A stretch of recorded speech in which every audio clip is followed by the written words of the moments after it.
It's Bianca Day! Sa mga tuwang-tuwa nga ako sa mga batang ito na nag-skating sa labas. Dahil noong panahon, wala kaming ganito. At yung mga bata ngayon talagang sunod sa layaw na sila. Kaya naman, pagkakita ko sa kanila, ang saya ko talaga. Dahil ang galing-galing na niyang mag-skate. Nga pala, pamangkin ko po yan. Sabi ko nga sa kanya, utusan kitang bumili ng pansit doon sa labas. Kaso ayaw niya kasi nahihiya daw siya. Kaya sabi ko, ako na lang bibili tuloy, pero wag kang hihingi. Kaya ayun, bumili na siya guys. Nagkuyog man.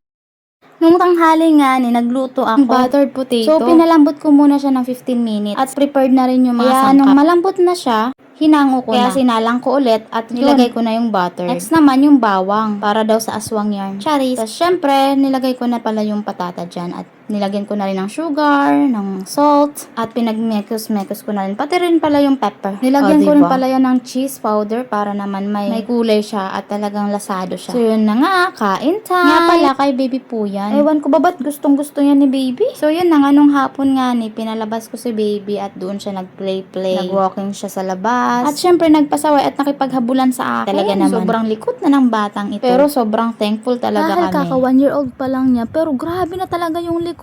Yung sigla niya at talagang aktibo tong bata na to. Kaya mapapa-thank you ka na lang talaga sa Lord. So, yun lamang po for today's vlog. God bless!